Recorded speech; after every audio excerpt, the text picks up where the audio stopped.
Sveiki visi. Artėjant didžiajam finalui pristatau naują šviežiausių naujienų laidelę.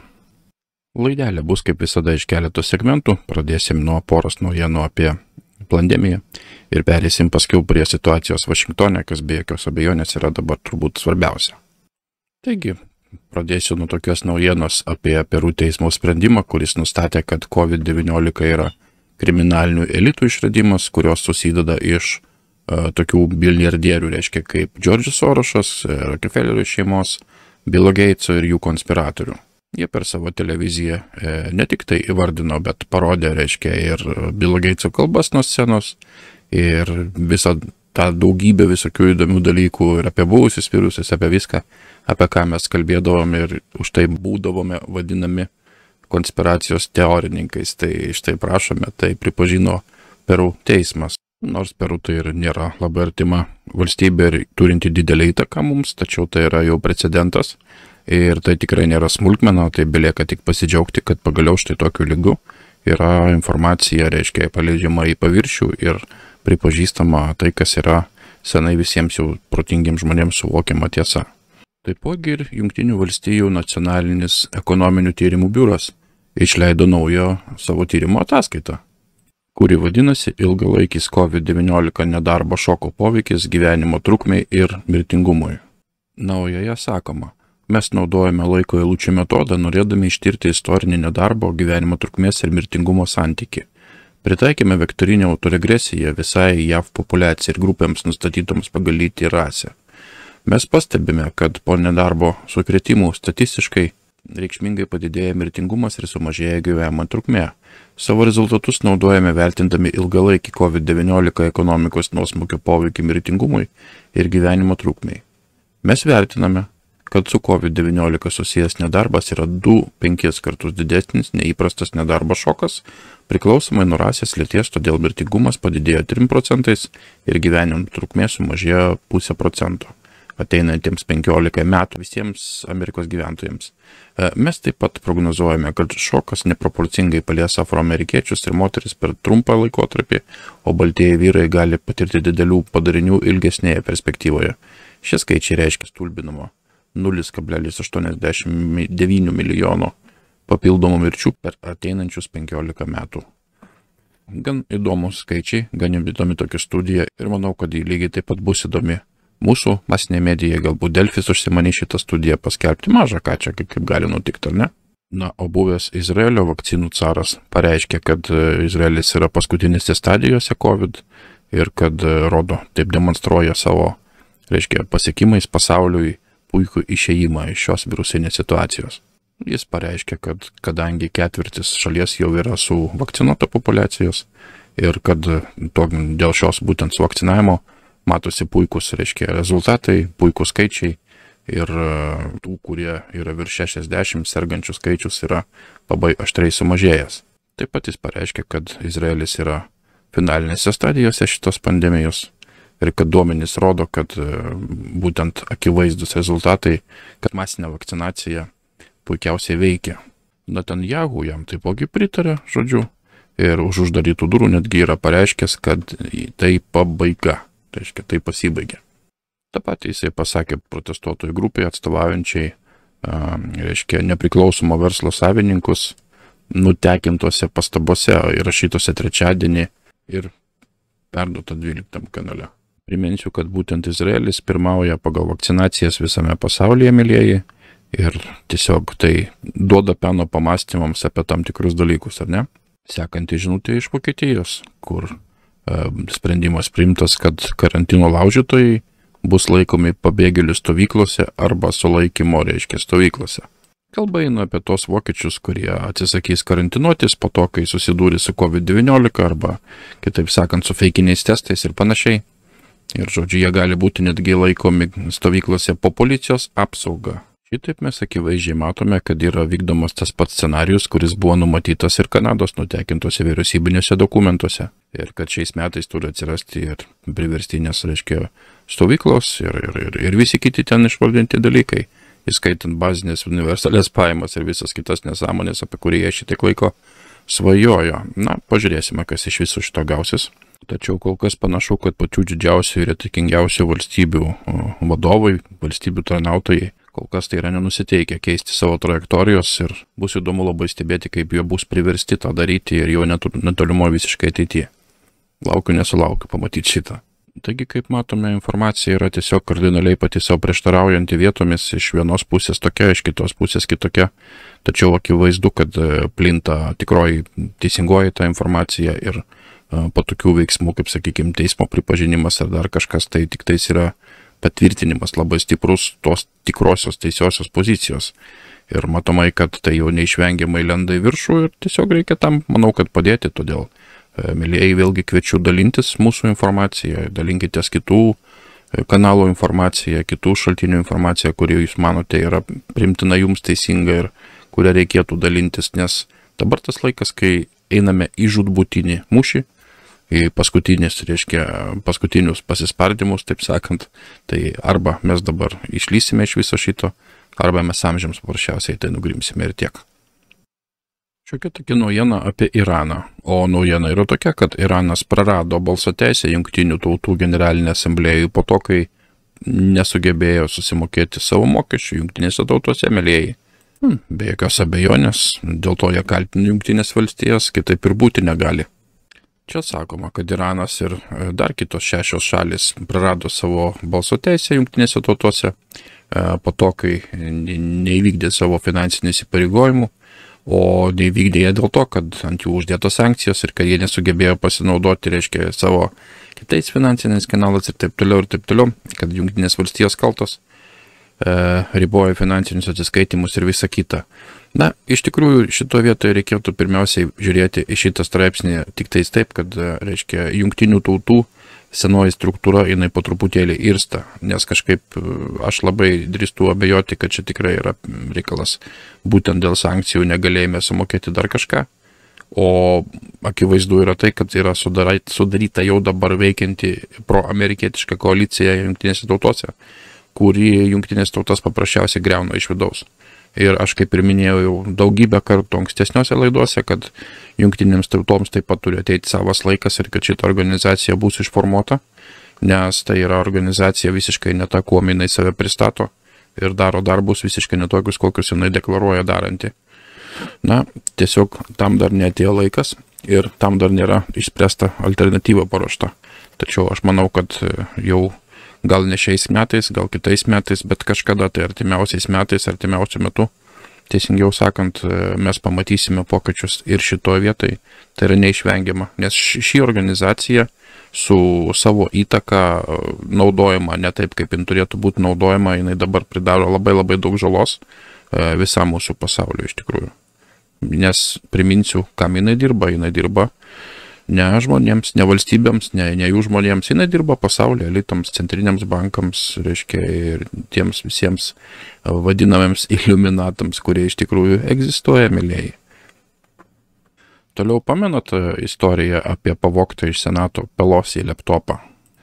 Tai štai pasirodo, kad Kapitolijaus riaušininkė, moteriškė, kuri pavogė šį laptopą, planavo jį parduoti Rusijos užsienio žvalgybos agentūrai, žodžiu. Jai paruošti, reiškia, kaltinimai ir jinai yra kaltinama tom, kad jinai pavogė šitą laptopą, kad jinai, žodžiu, bandė išsiųsti jį į Rusiją ir kad Rusijoje draugas turėjo perduoti užsienio žvalgybos, reiškia, agentūrai. Ir pasak to, kuris apie tai pranešė, perdavimas kompiuterio įrenginio į Rusiją nepavyko, dėl iš vis nežinomų priežasčių. Ir Williams tebeturi vis dar kompiuterį arba jį jau sunaikino, vienas iš 2. Ir, žodžiu, čia matoma jinai yra tose video, ten tose rėkanti į viršų, žodžiu, laiptais kviečianti žmonės. Ir būtent jinai buvo pačiam branduoly tos suirutės sukeltos, reiškia, demokratų užsakymų Kapitolijoje. Ir jūs įsivaizduokit, reiškia, principas, ar ne, jie kaltina liberalai, kaltina Trumpą suokalbius su Rusija ir patys taiga vagia iš pačių savęs kompiuterį ir tempia jį tam, kad parduoti Rusijos žvalgyboms. Nu, jeigu taip rimtų veidų kam nors pasakoti, tai turbūt patikėti būtų sunku, skamba tikrai kažkaip tais labai nerealiai ir netgi, sakyčiau, absurdiškai, ar ne? Tačiau tokia kulminacija, reiškia, šito viso cirko įvykusio, reiškia, JAV Kapitolijoje. Na, o dabar pagaliau prieiname prie temos apie vykstančius procesus Jungtinėse valstijose. Ir konkrečiai čia dabar porą tokių momentų apie tai, kaip atrodo būsimasis taip vadinamas, tariamas teisingiau, Bideno prezidentavimas. Na, o pirma naujiena iš šitos temos bus apie tai, kad Rikas Grenelis, pasak Newsmax ir, reiškia, jo paties interviu Fox televizijoje, taigi Rikas Grenelis, buvęs Vokietijos ambasadorius, buvęs DNI direktorius, nacionalinės žvalgybos direktorius, kitaip vadinamas, pareiškia, kad būtent Susan Rice, kurią pasiūlė Bidenas į užsienio, reiškia, politikos patarėjo vietą, bus iš tikrųjų veikiantis prezidentas šitoje administracijoje, mylėjai. Ir čia labai įdomus momentas, reiškia, tiek Susan Rice, tiek Kamala Harris, tai yra transvestitai, kitaip sakant. Gal kam nors dabar tai yra skamba neįtikėtinai, tačiau jeigu jūs žiūrėjote mano laidas, aš anksčiau rodžiau jų, kaip jie atrodė prieš tai, kai buvo vyrai. Rodžiau istoriją, kaip kas buvo, kas už ko stovėjo ir ką yra šitie žmonės prisidirbę. Tai apie šitą veikėją Susan Rice aš taip pat esu pasakojęs, tai yra buvęs Huseino, reiškia, žmogus. Ir matomai buvęs iki tiek žinantis visko ir iki tiek įkišęs savo nagelius ten, kur reikia, kad štai Bideno administracija turi tokią labai svarbią vietą jam paskirtą. Tai be jokios abejonės mes matome akivaizdžiai demonstruojama visišką kraštutinumą skirčių tokius žmonės, pradedant Kamala Harris, baigiant šituo, reiškia, tai neįmanoma yra, kad valdžioje sėdėtų tokie žmonės sveikų protų, nesuvokiama tiesiog, kaip galėtų atsistoti už vairo valstybės šitokie personažai. Be jokios abejonės tai yra tikrai ne viskas, o dar vieną žmogų, kurį Joe Bidenas ką tik pasirinko, tai yra daktaras Rachel Levine iš Pensilvanijos, kuris bus, reiškia, sveikatos sekretoriaus asistentas. Ką jūs manote, mėlyje, apie šitą jo pasirinkimą, apie šitą daktarą Rachel? Dar vienas toks pat. Ar jūs matot, mėlyje, kasgi vyksta iš tikrųjų, kas darosi, kokiu lygiu čia eina šitą velnieną iš tikrųjų?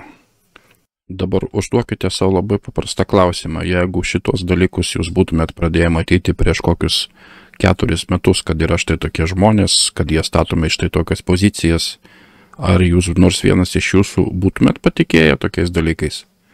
Aš tikrai nebūčiau. Štai žinutė ir iš Adamo Šifo. Jeigu prisimintumėt situaciją, kaip buvo su leidimais gauti užslaptintą informaciją, kai buvo pakelta didžiulė panika tarp jų stovykloje, reiškia tarp buvusių pareigūnų, tokių kaip Jonas Brennanas, Klaperis, ten kiti veikėjai, kai jiems buvo pradėtas atjunginėti priėjimas prie slaptų duomenų. Kokia buvo panika tarp demokratų, kiek buvo kaukimo, reiškia, kad čia laužamos tradicijos, kad čia taip negalima, žodžiu, kai buvo atiminėjimas. O štai dabar mes matome, kaip Adamas Šifas, tas pats, reiškia, pieštuko kaklis, persiverčia savo nuomonėje ir kai buvo iš jo pusės reikalavimo, kad būtų Brennanui išlaikyta prieiga prie slaptų duomenų, Brennanas, priminsiu, yra CŽV buvęs direktorius, o Trumpui po jo nustojimo būti prezidentu iš karto turi būti atimta prieiga, iš karto. Jau yra rūpinasi, dar nesibaigė, reiškia, prezidentavimas, jau jie rūpinasi, kad būtų atimta prieiga prie slaptų duomenų ir kas kitas, jeigu ne Šifas, aišku, imsis iniciatyvo šitoje vietoje, tai nes jisai yra būtent parlamento žvalgybos komiteto pirmininkas, tai labai svarbi figūra. Taigi mes matome tolimesnį dvigubą standarto, reiškia, demonstravimą akivaizdų be jokių skrupulų ir, pripažinkim, kad tai jau iš tikrųjų atrodo gal netgi kiek ir absurdiškai. Važiuojam toliau.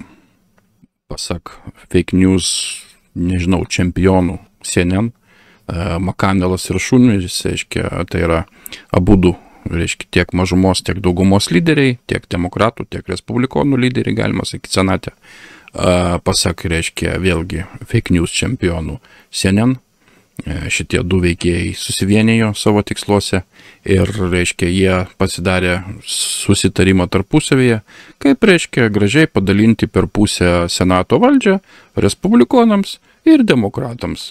Jie staiga tapo draugeliai, staiga šitos abi stovyklos pradėjo užkulisiuose dirbti kartu, dalintis valdžią, žodžiu, dar niekas neprasidėjo, bet jau viskas yra organizuojama. Demokratai abiejų partijų tvarkaraščius reguliuos, taip pat Senato komiteto kėdes reguliuos ir taip toliau, ir taip toliau. Na, kitaip sakant, kitais žodžiais, mylėjai, pasak fake news čempionų CNN, respublikonai pilnai pasidavė demokratams ir toliau jau nebėra nei respublikonų, nei demokratų, o yra vieni likę demokratai. Realiai tai paėmus pagal valdžią pasiskirstimą, taip kaip dabar čia jie nori padaryti. Na, bet kokiu atveju žmonėms šitą reikia matyti, nes žmonės balsuodami vis tikėjusi, kad balsuodami už demokratus, už tai yra atsiprašau už respublikonus, jie renkasi geresnę pusę, tie, kurie savo galvas dar šiek tiek ant pečių turėjo. O dabar štai visi pamatys, kad iš tikrųjų realiai skirtumas yra visiškai nedidelis ir kad išdavikai yra tiek vienoje, tiek kitoj pusėje. Aš tik tikiuosi, kad bus sugebėta juos visus iš ten iškrapštyti, išvalyti ir kad ilgai laukti šitų dalykų neteks. Na, iš tikrųjų panašu, kad neteks. O kaip bus iš tikrųjų, tai mes pamatysim. Dar ką šito vietoje galima pridėti, tai tiesiog štai jūs matote patys, kaip veikia šantažas. Nes tai yra tik šantažo dėka. Šitokie valdymo procesai turimi naguose. Tik šantažu įmanoma yra tokius sprendimus prastuminėti, reiškia, ir tokį palankumą savo gauti iš visiškai atrodo priešingos stovyklos. Na, matyt, per šantažą visai nebe priešinga patapusi. Ir ko gero, kad tai ne vien Amerikoje tai veikia. Ar nemanot taip? Šitoje visoje situacijoje be jokios abejonės siautėjant socialiniams tinklams, cenzuruojant viską iš eilės, visas dešinėsias nuomonės, visas tikras naujienas ir aplamai sveiką protą, buvo pradėtos reikšti nuomonės iš gan svarbių asmenų lūpų. Tai štai pavyzdžiui, netgi Kremlius prisijungė prie ES pareigūnų, pasmerkiant didžiąją techniką už, reiškia, laisvos kalbos užgniaužimą online. Tai šitoje vietoje gan stebėtina, man, pavyzdžiui, asmeniškai yra stebėtina, kodėl ES vaizduoja, kad gina laisvą kalbą ir tuo pačiu, reiškia, dusina savo piliečius. Na, bet yra kaip yra ir tenka pripažinti, kad ES, pavyzdžiui, dabar pasmerkdama, čia straipsnis aišku ne apie tai, bet pasmerkdama šitų didžiosios technikos korporacijų cenzūrą, jinai daro gan teisingą dalyką. Tai būkim, kaip sakant, biedni, bet teisingi, pripažinkim ir šitą. O štai čia, tai Rusijos užsienio reikalų ministras Sergejus Lavrovas pirmadienį prisijungė prie ES, žodžiu, ir pasmerkė cenzūrą iš didžiosios technikos.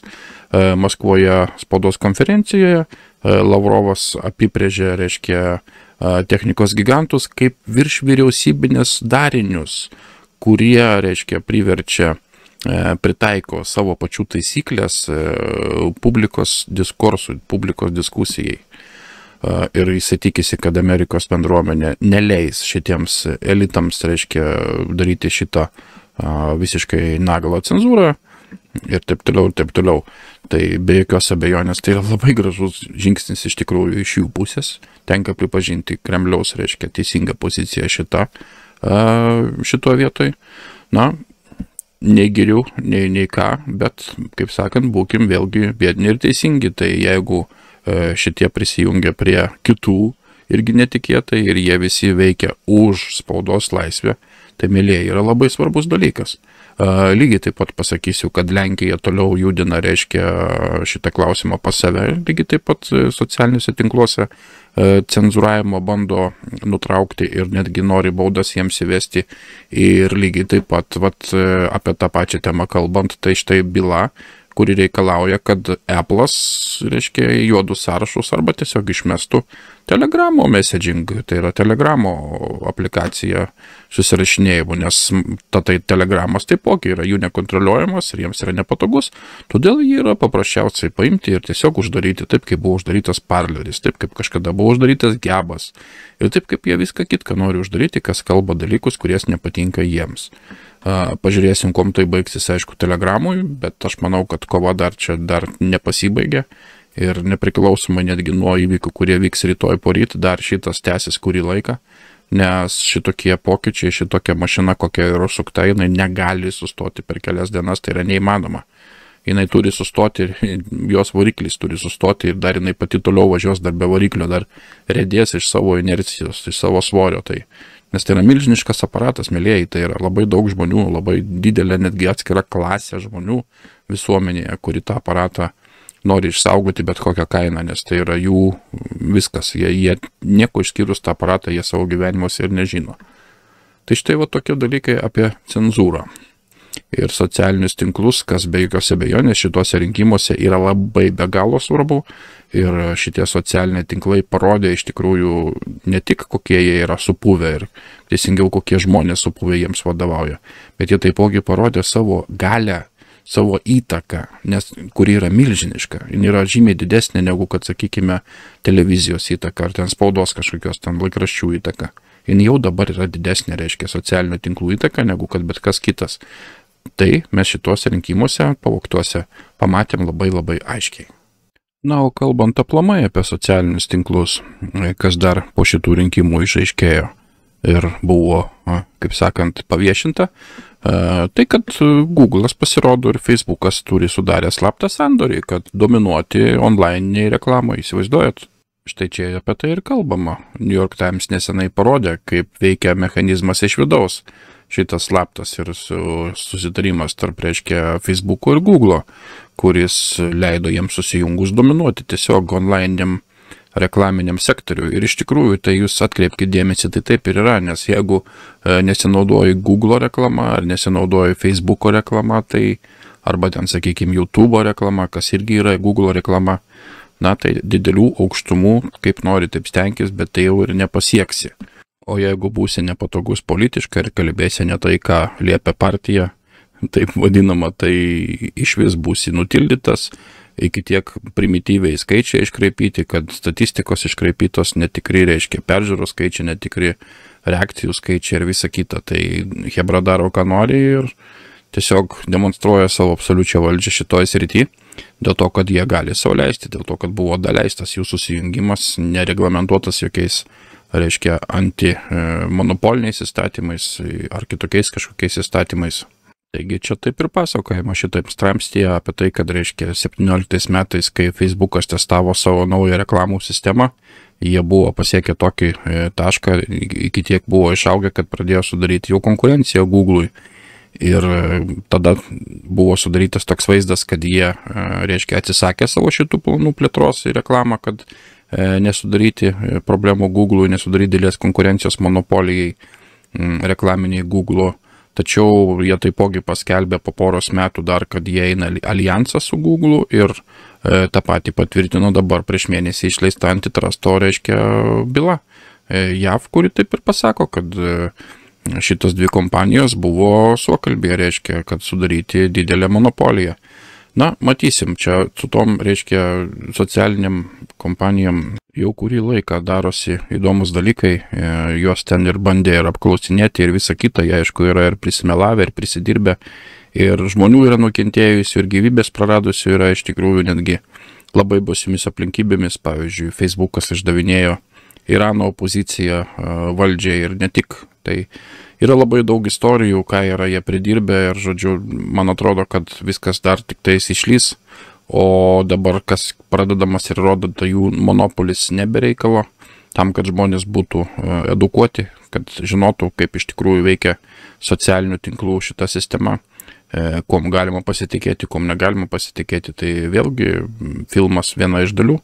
Tai yra būtent socialinių tinklų perpratimas ir suvokimas, kad socialiniai tinklai yra viso labo tik tais jų įrankiai valdyti masėms šiuo metu.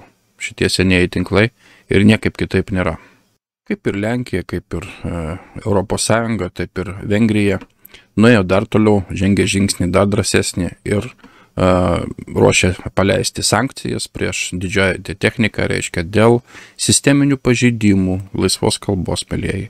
Tai aš matau šitoje situacijoje labai teigiamą tendenciją, kad šitoj visoj, reiškia, pandemijos situacijoje, šitam visam vaizde, kurį susidarė dėl pandemijos, buvo mums teisingiau sudarytas, labai aiškiai pasimatė svarbu tokių dalykų kaip laisva kalba.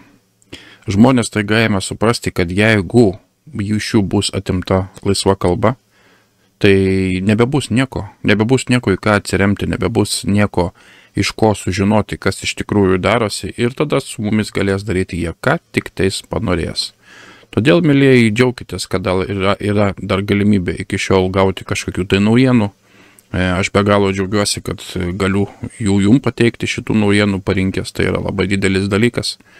Ir man asmeniškai labai tikiuosi, kad jums tos naujienos yra ne tik įdomios, kaip, sakykime, ten kažkoks tai tiesiog įdomybė, bet dar ir svarbios, kad jūs ir jaučiate tai, kas vyksta, tiesiog, kad jums rūpi visą tai iš tikrųjų, o ne vien noras yra ten kaip sakant, pasimėgauti kažkokiu tais veiksmu, kurio iš tikrųjų kartais atrodo, kad ir trūksta. Na nieko, veiksmo tikrai bus ir jau netrukus, ir man atrodo, kad veiksmo bus daugiau, negu mes visi galime kol kas įsivaizduoti. Ir būtent apie tai bus tolimesnė laidos dalis. O apžvalgą apie veiksmus pradėsiu nuo demokratų veiksmų apžvalgos, tiesiog porą tokių žinučių. Viena tai yra, kad demokratų iš Senato diskutuojama strategija dabar yra, kaipgi pašalinti 100 Trumpo teisėsaugos, paskirimų, tai yra teisėjų. Todėl, kad jie mato, juos kaip nelegalius, kaip nekvalifikuotus, o kai kuriais atvejais netgi pavojingus. Ir, žodžiu, šita tema detalizuoja būtent jų diskusiją ir kągi jie planuoja daryti. Na, mes tos temos dabar čia gal visos nenagrinėkime, nes tai užtruktų gan ilgai, bet aš tik tais paaiškinsiu, noriu ir parodyti tą dalyką ir paaiškinsiu, kad demokratai iškart po rinkimų, jie įsivaizduoja, kad jie iš karto ims naikinti Trumpo paskirtus teisėjus, vėlgi ardyti visą jo sukurtą tikrąją teisėsaugos struktūrą.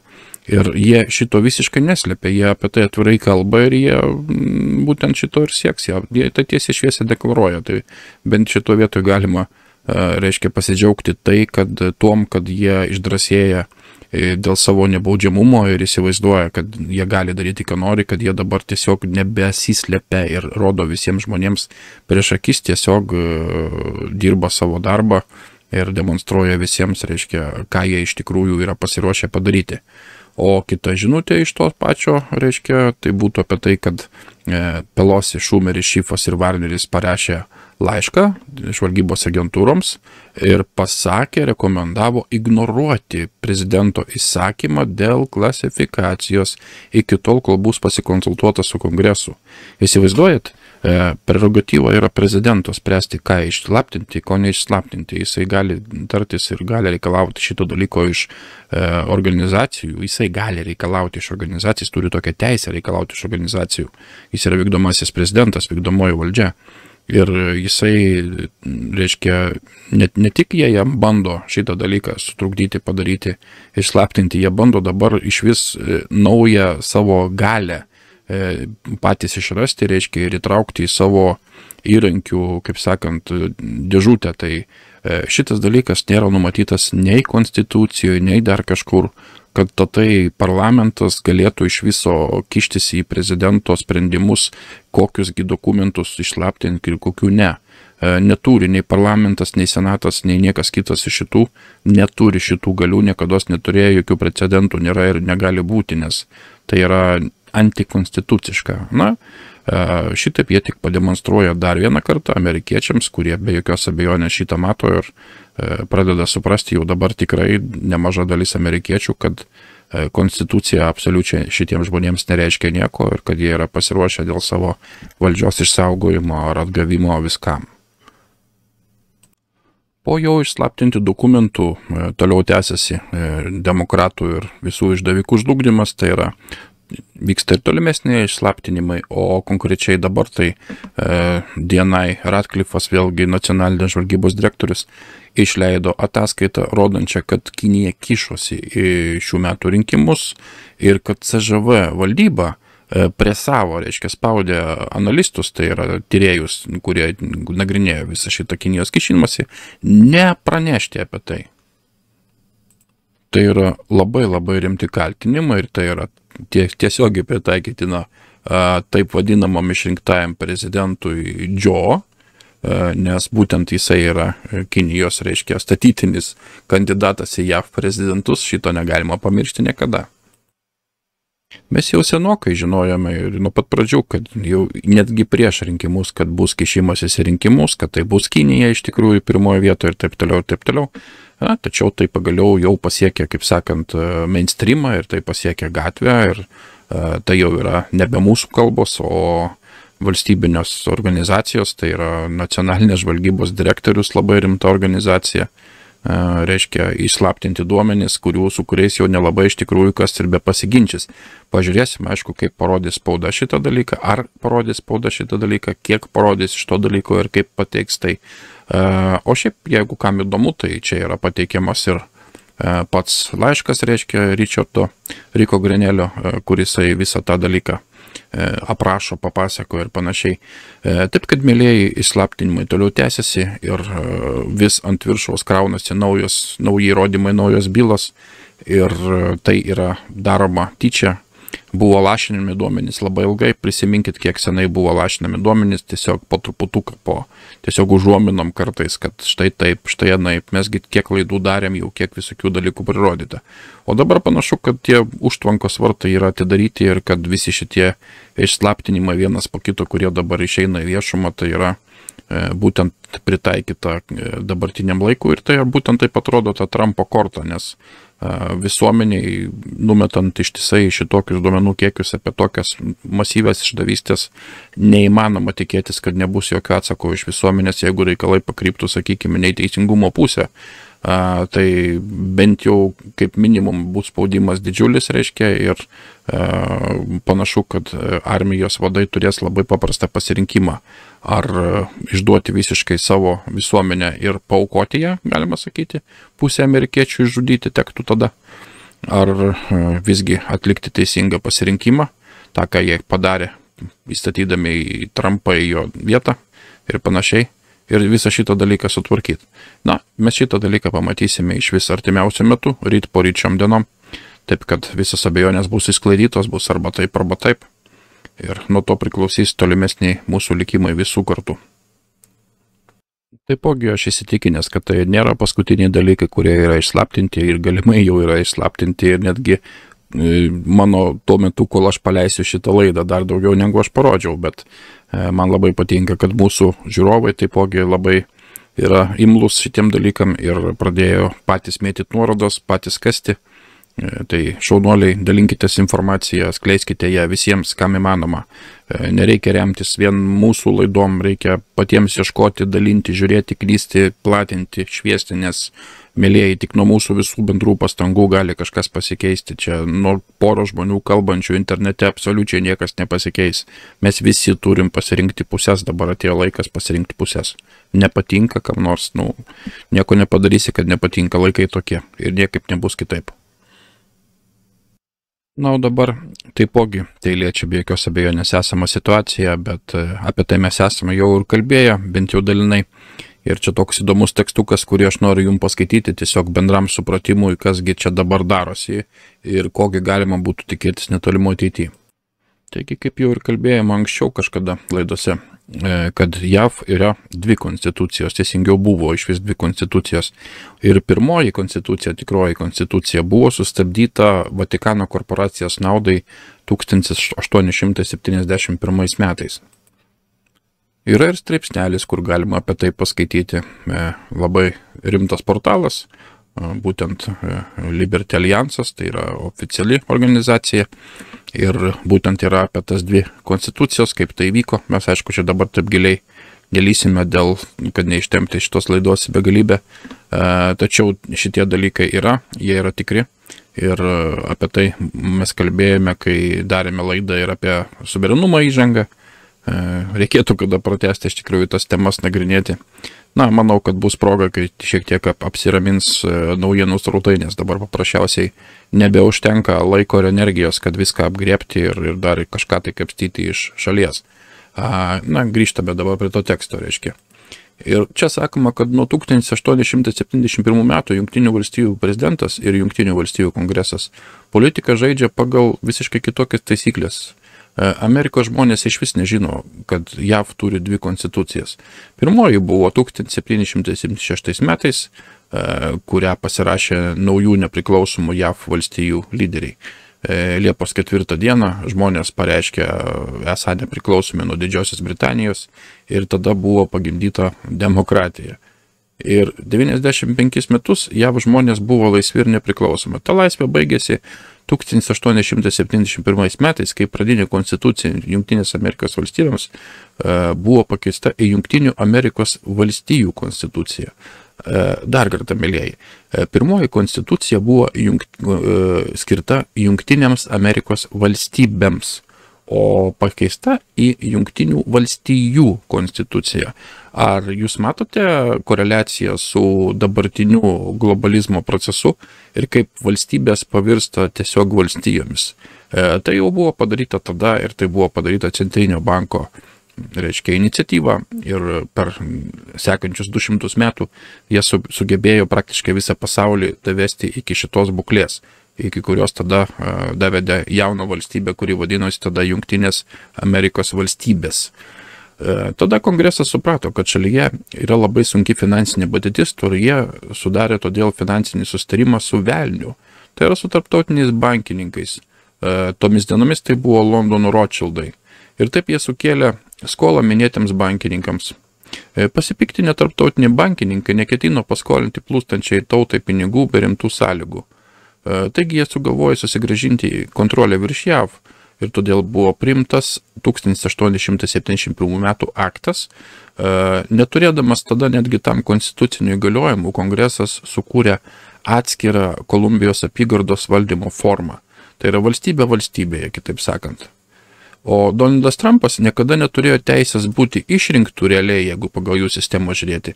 Ir jis turėjo tik privilegiją vėl būti paskirtas korporacijos valdybos. Nes būtent šituo aktu 1871 metų, priminsiu, kad buvo įkurta korporacija, kuri vadinasi Jungtinės Amerikos valstijos, o nebe valstybė, kuri vadinasi Jungtinės Amerikos valstybės. Ir štai kodėl Maikas Pensas vyko su rinkėjų kolegijos rinkėjais, korporacijos valdybos nariais, kitaip sakant, o ne akivaizdžiai apgaulingų balsavimų, kurį užgošė elektroninis rinkimų sukčiavimas. Neįtikėtina, koks yra šou šito JAV viso dabartinės sistemos iš tikrųjų visiškas šūdas. Ir netgi Jungtinėse valstijose, kurios neegzistuoja, tai absoliuti nesąmonė. Ir štai kodėl šis procesas, kuris vyksta dabar, yra pavadintas tuo žymių pavadinimu, tokiu labai skambiu didžiojo prabudimu. Jungtinių valstijų prezidentas yra Jungtinių valstijų korporacijos vykdantysis direktorius arba prezidentas, veikiantis kaip ir bet kurios kitos korporacijos generalinis direktorius. Jis valdo direktorių tarybą, kitaip kabineto pareigūnus, ir vadovus, tai yra senatorius ir kongresą. Pavyzdžiui, Obama, kaip ir kiti prieš tai dirbę prezidentai, veikia kaip vasalų karalius, reiškia, dar kartą ir nuolat priimdamas, reiškia, užsakymus ir įsakymus iš London City per Karališkąjį tarptautinį reikalų institutą bei Illuminati, kurį kūrė Jėzaus draugijos arba Jėzuitų draugija, kuri yra didžiausias katalikų bažnyčios religinis karo ordinas, kuriam vadovauja juodasis popiežius 1919 metais įkūręs Karališkai tarptautinių reikalų institutą, jau minėtą Britanijoje. Ir Amerikoje šito instituto atitikmuo yra CFR, arba kitaip vadinama užsienio reikalų taryba. Ir tarp užsienio reikalų tarybos ir, reiškia, Karališko tarptautinių reikalų institutą veikia darbo grupės, tai yra apvalaus stalo grupės, taip vadinamis remiantis, reiškia, sukurtos karaliaus Artūro mitais. Ką pasiekė šitas 1871 metų aktas? Ogi 1871 metų įstatymų Jungtinės valstijos vėl atsidūrė Britų valdžioje, kuriai vadovauja Vatikanas. JAV žmonės prarado savo nepriklausomybę 1871 metais.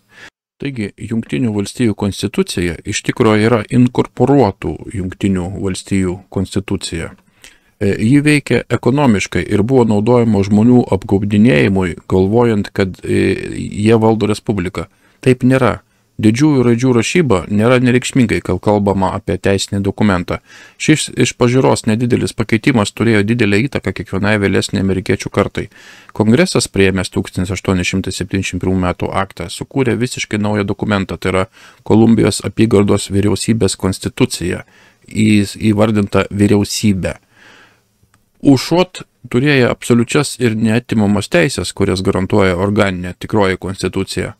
Mes žmonės dabar turime santykinės teises ar privilegijas, sąlyginės kitaip, tai čia būtent nuosavybės teisė, o ne nuosavybė, čia kaip vienas iš tokių niuansų.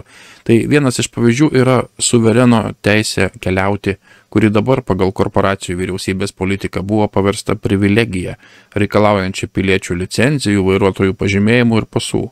Priimdamas 1871 metų aktą, Kongresas įsipareigojo išdavystę prieš suverenius žmonės pagal nepriklausomybės deklaracijos ir organiškos konstitucijos doktrinas ir dekretus.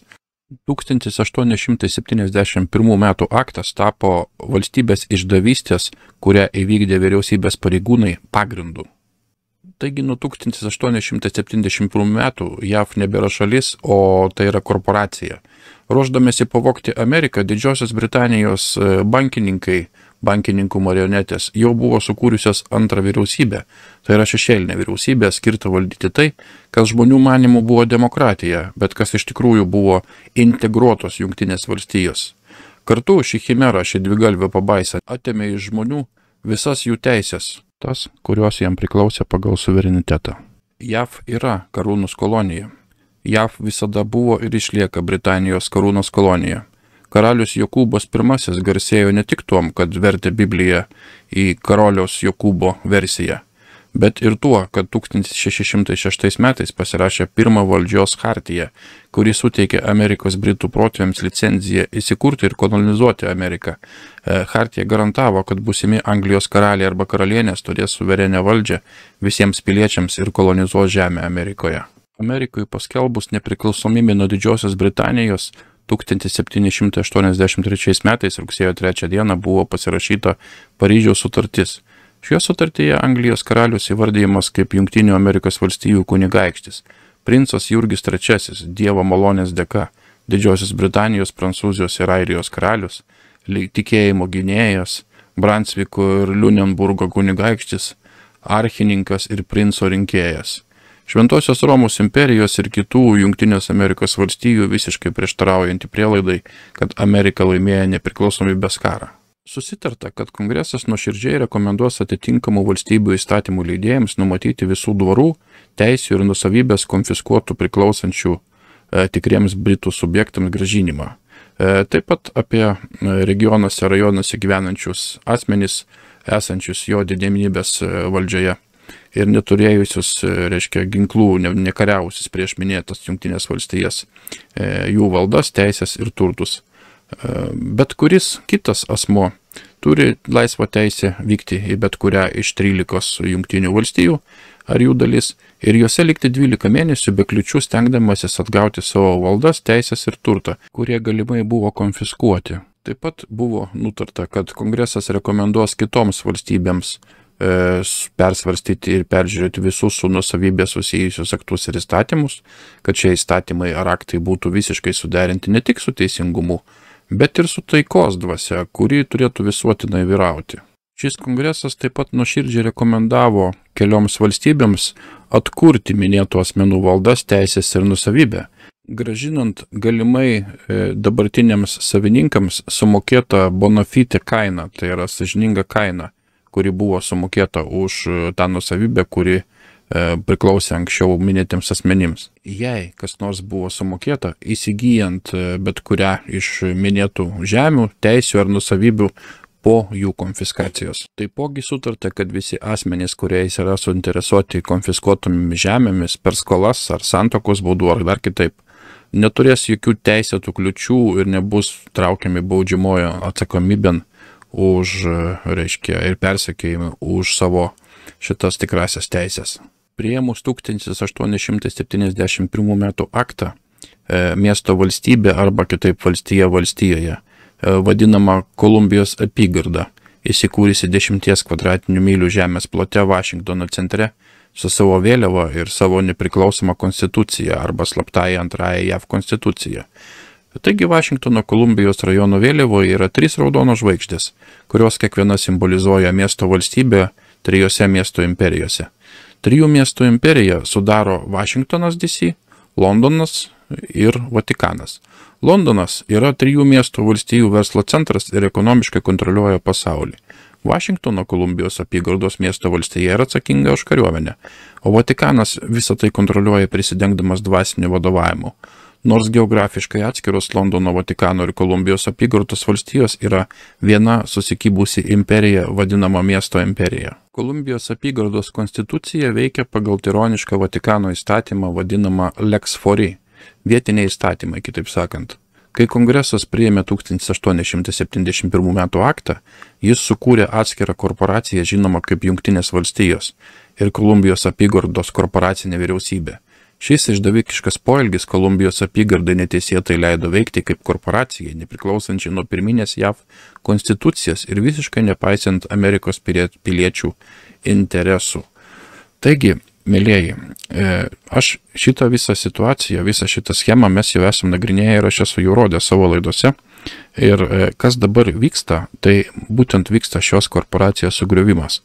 O būtent šie 3 miestai, būtent šitas trikampis, šita piramidė, 3 kraštinės šitos piramidės, būtent jos ir laikosi ant, tarnautojų, ant biurokratinio sluoksnio, ant tokių tariamai išrinktų visokių valstybės vadovų ir panašiai.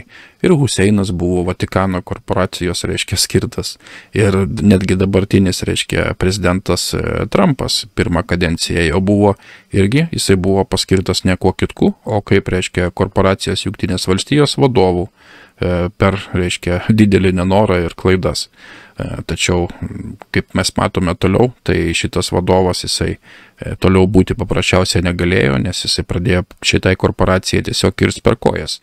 Ir ką mes artimiausiu metu pamatysime, tai bus šios korporacijos suardymas ir Jungtinių valstijų grąžinimas į Jungtinių valstybių formatą su senaja konstitucija.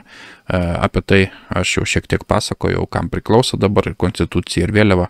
Ir labai panašu, kad tai bus šitie dalykai laikui bėgant grąžinti į, valstybei ir žmonėms.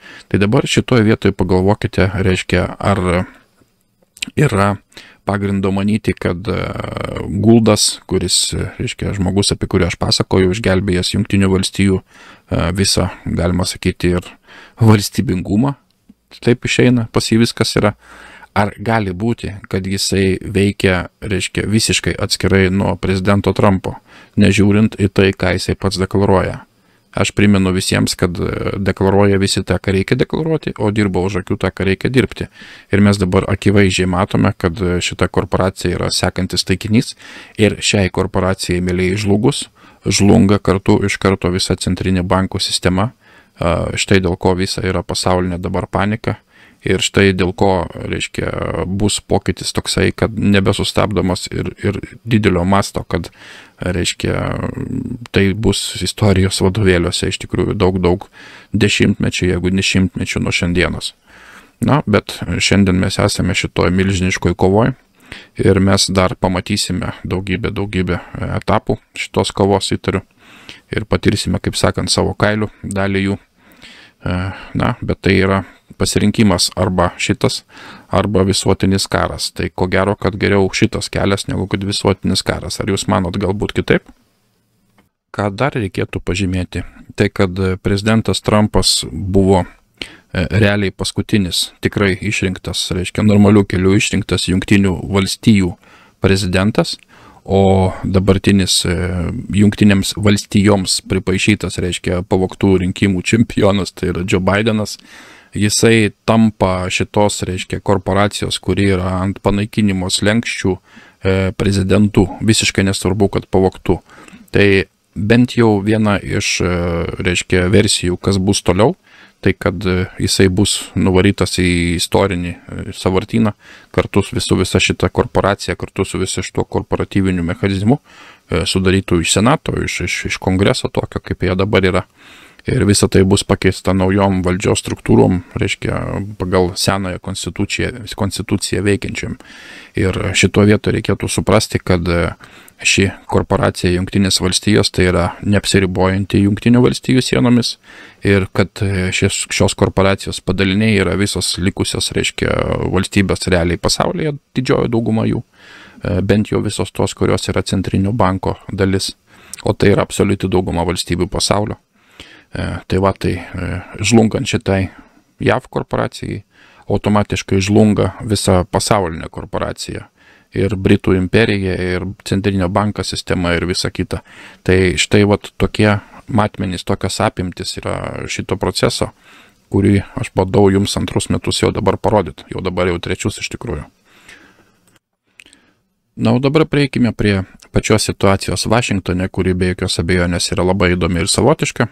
Ir pabandykime išsiaiškinti, kasgi tenais vyksta. O čia yra klipukas, toksai nuoroda be jokios abejonės bus, su vienu iš Nacionalinės gvardijos vadų, kurisai pareiškia, kad Nacionalinė gvardija dabar su šitais reikalais yra, reiškia, pajungti dirbti 65 000 karių. Tai taip išeina 35 000 dirba būtent Vašingtone, visi kiti dirba skirtingose kitokiose, reiškia, kitų valstybių sostinėse JAV ir be to užsienyje, nes užsienyje taipogi Nacionalinės gvardijos nariai vykdo operacijas ir panašu, kad tai vyksta ir Europoje, ir ne tik Europoje. Na, bet apie tai turbūt mes sužinosime jau, kai kažkas kažkur bus labiau apčiuopiama. Man tik tais labai įdomu pasirodė šitas skaičius, kurio, reiškia, nedeklaruoja niekur kitur, tik pats generolas. Čia yra generolas, kuris būtent šitą dalyką pasakė. Ir kai išgirdau, būtinai turėjau pasidalinti su jumis, nes šitas skaičius labiau apibrėžia realią situaciją, kiek žmonių yra pajungta į šitos situacijos sureguliavimą vien iš Nacionalinės gvardijos pusės. Tai kiek yra iš viso žmonių pajungta iš kitų tarnybų bendrai ir šiaip tai čia mes galim tik tais spėliot. 2000 karių iš, reiškia, esančių Vašingtone Nacionalinės gvardijos pajėgų buvo deputizuoti ir padaryti Jungtinių valstijų maršalais. Tai buvo padaryta, reiškia, armijos sprendimu ir būtent iš teismo priėmė priesaiką iš 2000, reiškia, Nacionalinės gvardijos karių kaip specialių US maršalų, reiškia, prieš prezidentinę inauguraciją. Tai ką tai padaro? Tai suteikia laikinas, ribotas teisėsaugos, kaip sakant, pareigūnų teisės šitiems nariams, o tai reiškia, kad jie yra įgalinti dirbti su civiliais.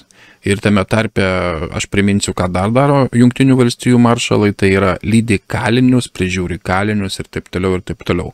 Ir šitoje vietoje susidaro labai įdomus, reiškia, klausimas, kamgi viso šito reikia. Kam reikia deputizuoti, reiškia, daryti maršalus iš kareivių, kurie atsiųsti yra saugoti tiesiog teritoriją. Ar tie kareiviai iš tikrųjų reikalingi yra, kad, reiškia, dirbti su civiliais, kam 2000 kareivių paskirti tam, kad dirbti su civiliais ir dar, sakykime, viena iš, žinant, turint omeny, kad maršalų yra viena iš pareigų lydėti kalinius, tai apie kokius kalinius tada čia eina kalba. Na, tiesiog krūva tokių retorinių klausimų, į kuriuos atsakymus tikiuosi susirasit savo kiekvienas pats asmeniškai. Reiškia, čia taip pat rašo, kad mažiausiai 21 valstija taip pat aktyvavo Nacionalinės gvardijos karius. Tai praktiškai kas įvyko, tai demokratai patys aktyvavo Nacionalinės gvardijos karius pas save, po, reiškia, pretekstu, kad apsisaugoti nuo tokio, reiškia, prievartinio kad apsisaugoti nuo prievartos, taip kaip nutiko atseit Vašingtone Kapitolijoje, kai buvo užpultas Kapitolijus. Tai šitoje vietoje mes galime suprasti tik tais labai paprastai, kad šitie visi, reiškia, valdininkai, valstybės tarnautojai elementariai šitokiu būdu tikisi apsiginti nuo įtūžusių žmonių. Ir aš priminsiu dar jums tokią mažą smulkmeną, kad jūs tai šitas laidas žiūrite ir tie žmonės, kurie domisi šitą medžiagą, kurie šitais šaltiniais domisi, jie visi viską žino. Čia jau, kaip sakant, mūsų žinių žmonėms, tie, kurie šito dalykų domisi, tai čia atrodo kaip tokie elementarūs, paprasti dalykai, savaime suvokiami ir nieko ypatingo. Bet jeigu jūs šitos dalykus pradėtumėt pasakoti eiliniams, reiškia, žmonėms iš vidutinės klasės ir net nebūtinai, bet šiaip tiesiog eiliniams žmonėms, jie net nesuprastų, kas yra norima pasakyti ir jie šitų procesų tikrai nežino. O kas liečia demokratus ir šiaip ten visą jų šutvę, tai didžioji dalis jų net nenutuokia, kas jų laukia. Jie šito dalyko jie nesupranta. Jie galvoja, kad yra viskas gerai, kad Bidenas bus prezidentas, jie dabar švenčia pergalę, mylėjai. Jie įsivaizduoja, kad dabar yra jų laikas, kad jie nebaudžiami gali daryti, ką jie nori ir kad nieko jiem už tai nebus. Ir būtent tas, kas dabar vyksta, šitas procesas, jis užsuktas būtent yra taip, kad suteikti jiems, aš jau aiškinau, kodėl tai yra daroma, reiškia melagingą saugumo jausmą tam, kad jie tiesiog darytų savo veiksmus toliau ir kištų savo galvas į kilpą kuo giliau. Ir jeigu kas nors mano, kad taip nėra, tai labai yra neteisus. Ką aš manau, kad mes turėsim jau kaip įrodymą artimiausiamis dienomis. Ir šitoje vietoje prasidėjo absoliutus cirkas su šitais kariais. Reiškia, ar tai demokratai kažką tais šiek tiek užuodė, ar čia vyksta šiaip isterija, kuri logiška, kad vyksta. Tačiau buvo išpūstas burbulas, kad atseit gali nacionalinės gvardijos kariai, Trumpo šalininkai, nužudyti, pavyzdžiui, per inauguraciją naujai išrinktąjį prezidentą. Ir todėl prasidėjo, reiškia, visiškas atakavimas tų pačių karių, kurie jos saugos. Ir, pavyzdžiui, čia Steve'as Cohenas, tai yra demokrato kongresmenas, kuris šiaip dergėsi, čia valgė, reiškia, chicken nuggetsus, vos ne McDonald'ą kimšo, reiškia, specialiai vizualiai, kad padaryti įspūdį, reiškia, ką jisai galvoja apie klausimus ten vykusius kongrese, įsivaizduokit, reiškia, valstybinė įstaiga aukščiausio lygio ir vienas iš komisijos narių sėdi ir išsidirbinėja, valgo chicken nuggetus vien tam, kad pasidergti. Tai praeitais metais tokių komedijų buvo tenais, kad negirdėtų, nematytų, be precedenčių ir daug dievė, kad nepasikartotų, nes tokie vaizdai tikrai neprideda nieko gero ir įtaka turi siaubingą, kai tokie precedentai prasideda ir tokie nepagarbos aktai pačiai tautai yra toleruojami. Taigi jisai pareiškė, kad Trumpo visi šitie balsavę už Trumpą nacionalinės gvardijos nariai turėtų būti stebimi ir matomi kaip įtariamieji, mėlėjai. Aš priminsiu jums, ta prasme, kad demokratai tai yra teisininkų armija ir kad jų naudojami žodžiai ir terminai yra dažniausiai be galo svarbus. Taip kad suspect, jeigu žiūrėti iš teisinės kalbos, tai yra tiesiog asmens būklė, galima taip sakyti. Tai yra, jisai iš karto yra įspraudžiamas į tam tikrus rėmus, jeigu jis yra įtariamas, tai su juom galima ten daryti tą, aną ir trečią. Na, važiuojam toliau, reiškia. Toliau FTB, kurie yra visiškai Kinijos kontrolėje, pareiškė, kad būtent briefingė, kad QAnono šalininkai gali bandyti, reiškia, grėsmę nacionaliniai gvardijai kelti ir infiltruotis į nacionalinę gvardiją ir apsaugą. Tai mato, žodžiu, QAnono žmonės FTB kaip grėsmę šitoje vietoje. Įsivaizduojat, kokią nesąmonę. Na, toliau važiuojam. Reiškia, Pentagonas pagreitino pastangas išgyvendinti tolimosios dešinės ekstremizmą iš savo narių gretų. Tai yra Pentagone iš karto po šitų rinkimų numatytas valymas nuo visų konservatyvių, nuo visų, reiškia, alternatyvių žmonių, kurie nepritarė didžiosios partijos nuomoniai, kurie neina pagal jų įsakymų, žodžiu, ir taip toliau, ir taip toliau. Įvardinami yra tolimosios dešinėsės ekstremistais patys kareiviai. Tai dabar įsivaizduokite armijai, koks procesas prasidėjo, reiškia. nes ne visi ten yra pakeisti ir ten tikrai yra dar tų žmonių, kuriuos ten reikia pakeisti ir tie žmonės būtent pradėjo rodytis dabar. Tai dabartiniai įvykiai vėlgi iškels visas asmenybės šitas, į kurias reikia atkreipti dėmesį į patį paviršių. Ir taip atsitiko. Žiūrim toliau. Tai yra tikra. Demokratų atstovas, reiškia, klausė, teisingiau kelia klausimą, ar nacionalinės gvardijos galimybės apginti yra pakankamai adekvačios, todėl kad nacionalinė gvardija sudaro 90% vyrų. Štai jums ir seksizmo reiškia apraiška šitoje vietoje, tai kad reiškia būtent prieš vyrus vėlgi, matot absurdas koks eina. Tai vėlgi, kam reikalingas šita komedija? Tai tam, kad sudiskredituoti nacionalinės gvardijos galimai rengiamą pasalą jiems. Jie bando apsidrausti šitais būdais, tai be jokios abejonės prie visų tų įrodymų, kurie yra išleisti, tai nežinau, greičiausiai nesuveiks, 99%, kai nesuveiks šitą visą.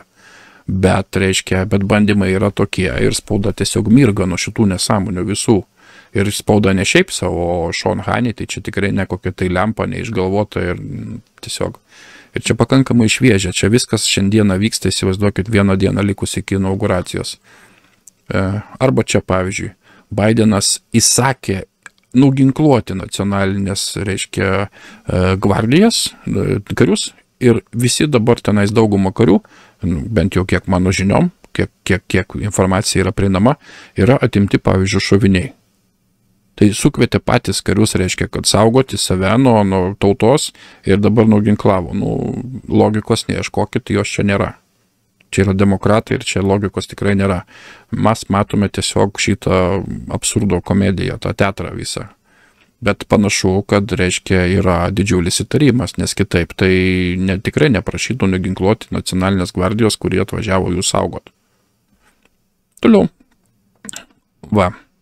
Ir dabar šičia padarė pasisakymą Christopheris Milleris, o tai yra gynybos sekretorius, jisai pritarė demokratams, kad tikrinti šitos 25 000 karių Vašingtone yra dėl reiškia, to, kad jie nėra susiję su specifinėmis grėsmėmis. Tai yra gerai. Tai mes vėlgi matome, kaip yra daroma, reiškia, leidžiami daryti tam tikri judesiai ir pasisakymai priešingos stovyklai. O pati, sakykime, patriotinė stovykla, jinai elgėsi visiškai pagal įstatymą, jinai neprieštarauja teisėtiems dalykams, kur galimai yra, sakykime, tokie teisėti, kuriuoms reikalingi kompromisai, kad nekiltų kažkokie pavojingi skandalai ir kažkokia pavojinga įtampa, begalinti išrutuliuoti, sakykime, kažkokias problemas rimtas. Taip, kad prašom, tikrinkit tą prasme, bet tai nepakeis jokios esmės, nes prieš, reiškia, reikia atsiminti, kad Jungtinėse valstijose galioja ypatingoje padėtis ir kad ypatingosios padėties atveju valdo šitą visą karių dalį iki inauguracijos Trumpas, tai yra prezidentas. Ir antras dalykas, mes dar toliau pažiūrėsime, kaip iš tikrųjų bus su ta inauguracija, kaip bus iš tikrųjų su šita korporacija Jungtinių valstijų.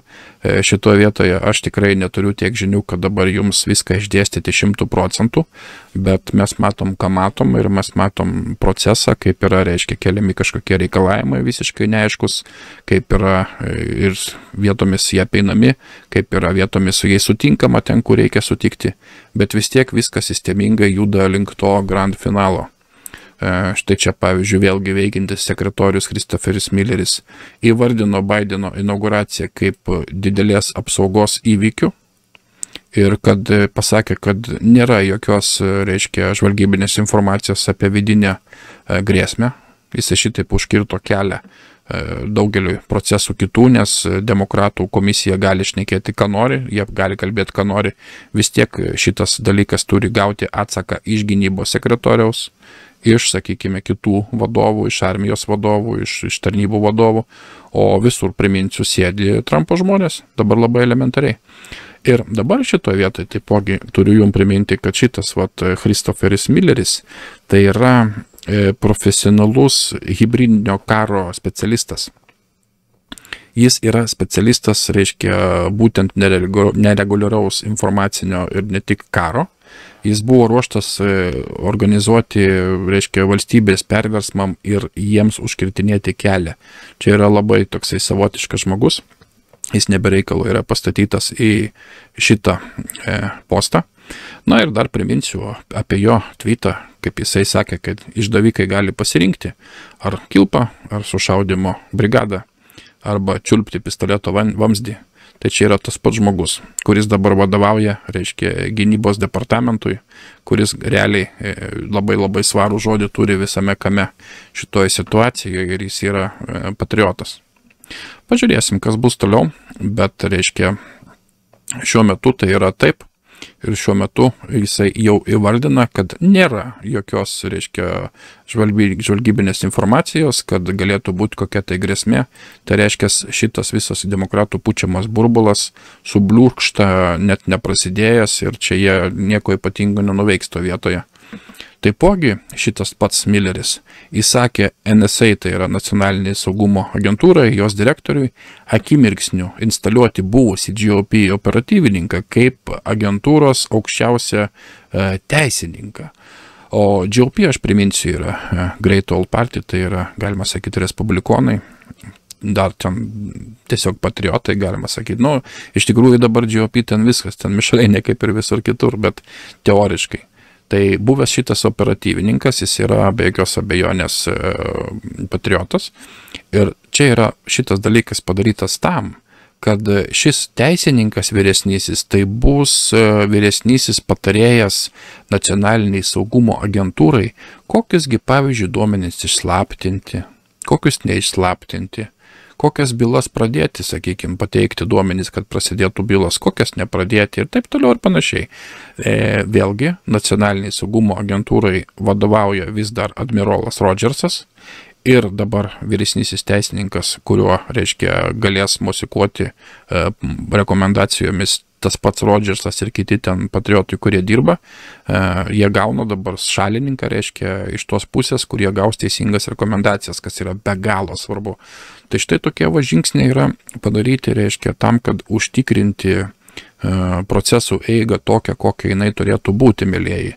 Ir tai nėra tuščia vieta, tai nėra niekas, tai ta prasme, tai nėra menkaverčiai dalykai, tai yra labai svarbus dalykai, nes aš priminsiu, kad, reiškia, departamentai dažniausiai padaro tą biurokratiniuose mechanizmuose, šituose korporatyviniuose mechanizmuose, departamentai daro tą, kas yra jiems liepiama iš viršaus.